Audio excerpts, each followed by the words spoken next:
किसान दोस्तों, अगर आप भी गेहूं की फसल में अच्छी पैदावार लेना चाहते हैं तो उसके लिए पौधे की जड़ों का विकास अच्छे से होना भी काफ़ी ज़्यादा ज़रूरी रहता है।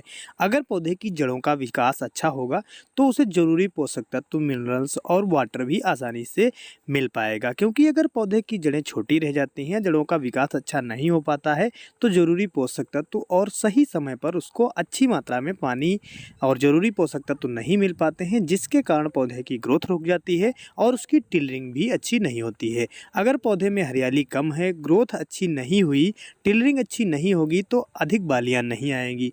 जब बालियाँ कम रह जाती हैं तो उत्पादन भी कम हो जाता है। तो सबसे पहले आपको ध्यान रखना है कि पौधे की जड़ों का विकास अच्छा हो, जिससे पौधे की ग्रोथ अच्छी हो, हरियाली अच्छी हो, टिलरिंग ज़्यादा हो और अधिक बालियाँ निकले, जिससे पैदावार भी अच्छी ले पाएँ।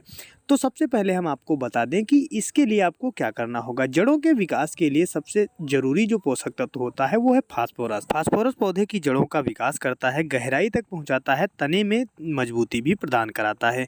तो इसके लिए अगर आपने बुआई के समय डीएपी या सिंगल सुपर फास्फेट दी है तो अभी आप पहली या दूसरी सिंचाई पर अगर नहीं भी देंगे तब भी काम चलेगा। अगर आप इस समय एनपीके 19-19-19 या सागरिका का स्प्रे करते हैं तो अच्छा रिजल्ट रहेगा। लेकिन अगर आपने बुआई के समय एनपीके दिया है या डीएपी दिया है या फिर सिंगल सुपर फास्फेट या डीएपी कोई भी नहीं दी है, एनपीके ही केवल दिया है, तो इसके लिए आप इस समय जो सिंगल सुपर फास्फेट आती है, जो दानेदार फार्म में होती है, उसके साथ में आपको यूरिया आपको 35 किलोग्राम ले लेनी है और 60 से 65 किलोग्राम सिंगल सुपर फास्फेट ले लेनी है, उसको आपको डालना है।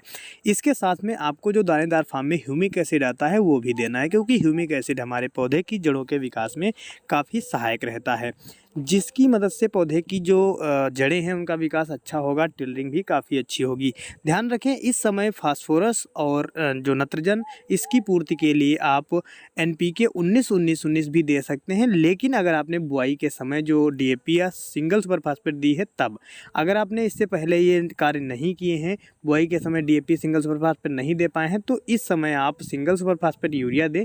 इसके बाद जब दूसरी सिंचाई आप करें तब एनपीके 19-19-19 के साथ में आपको सागरिका देनी रहेगी, जिससे टिलरिंग और फुटाव अच्छा होगा। ऐसा नहीं कि पहली सिंचाई पर ही आप सिंगल सुपर फास्फेट और यूरिया दे देंगे तब केवल इससे ही उत्पादन अच्छा हो जाएगा, टिलरिंग अच्छी हो जाएगी, या फिर आप केवल जो एनपीके 19-19-19 है या सागरिका है इसको डालने से ही हो जाएगा। लेकिन अगर दोनों को कॉम्बिनेशन मिलाकर शुरुआत से लेकर के आखिरी तक आप ध्यान देंगे कि बुआई के समय कौन सी उर्वरक दी थी, पहली सिंचाई पर आपको ये उर्वरकें देनी है, तभी आप अच्छा उत्पादन ले पाएंगे।